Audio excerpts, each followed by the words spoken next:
संत मंडली गांव से निकल रही थी। पूछा यहाँ कोई श्रद्धावान है, आज हम रात में रुकना चाहते हैं, कोई मंदिर कोई बगीचा देवालय जहां अपने ठाकुर को विराजमान करके रात भर शयन कराएं, सुबह चले जाएंगे। तो उन्होंने उपहास करने के लिए एक वैश्या का बगीचा था, वो बताया हाँ बहुत बढ़िया पवित्र स्थान है, वहां जाओ। वो उसका छोटा बगीचा था, बड़ा सुंदर सजा हुआ था, उसके मित्र जन आते, ऐसा हास्य विनोद हुए। वो कहे बहुत सुंदर बगीचा देगा, ठाकुर जी विराजमान के 10-12 संत से कीर्तन की ध्वनि गूंजी। वैश्या ने महल बना हुआ तो वहां से देखा, मुझ नीच के बगीचे में कीर्तन की ध्वनि। वहां खिड़की से देखा तो सब संत महात्मा नाच पड़े, हृदय उसका नाच पड़ा कि मुझ नीच आचरण करने वाली को ऐसा सौभाग्य मिल सकता है। फल मेवा आदि और कुछ अर्थ आदि लेकर के रखा, प्रणाम किया दूर से और कहा भगवान ये बगीचा इसी दासी का है, पर पहले हमारा परिचय सुन लीजिए। हम शरीर बेचकर जीवन यापन करने वाली वैश्या हैं। ये फल ये अर्थ ठाकुर सेवा में आप सब लगा और आंसू चल रहे, आनंद की पाप नष्ट हुए। संत दरस जी में पातक टरे, पाप नष्ट हुए।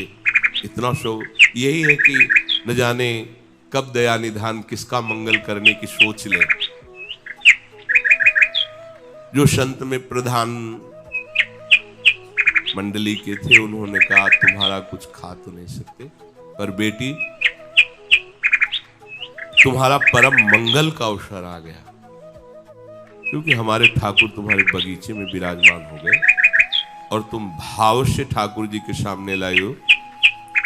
ठाकुर सेवा स्वीकार करेगा। हम लोग तो नहीं पा सकते, हम में तो इतनी सामर्थ्य नहीं कि ऐसे अपवित्र अन्न को पचाकर भजन कर पाएंगे, पर बेटा तुम चिंता मत करो, तुम्हारा परम मंगल है। कोई बेटा या बेटी बोले उसे, संसार के देह को सुख मानने वाले लोग कैसा कैसा बर्ताव, आज उसे कोई बेटा बोला, कोई बेटी, वो चिल्ला के रोते। अब तो कृपा पे कृपा होती जाए।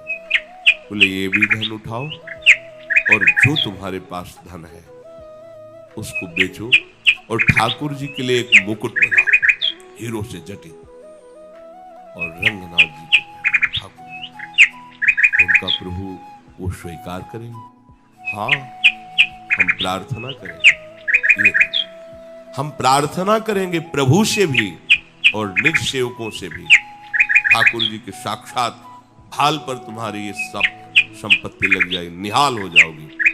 और आज से बेटा अब ऐसा आचरण मत करो, शपथ लेते हो।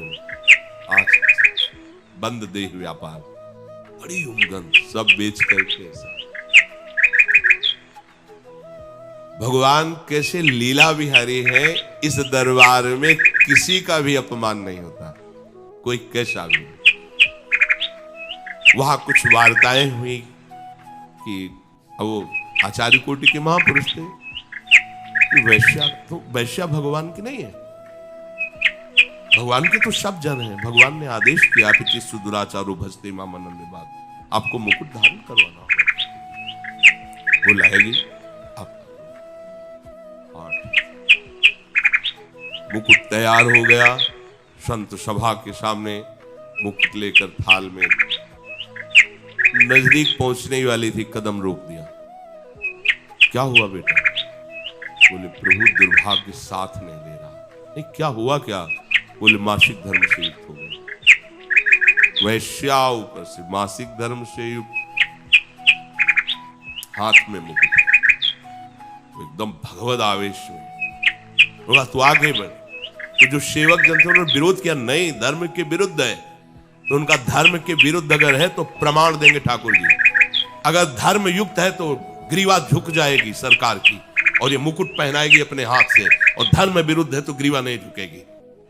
सब ने देखा कि श्री विग्रह की ग्रीवा झुक गई और उसने स्वयं मुकुट धारण किया। ये ऐसा करुणा में दर्शात सिद्धांत एक तरफ, भगवत प्रेमी महात्माओं का संकल्प एक तरफ। वहां बात वैश्या की ले, बात भगवत प्रेमी महात्मा के निश्चय की।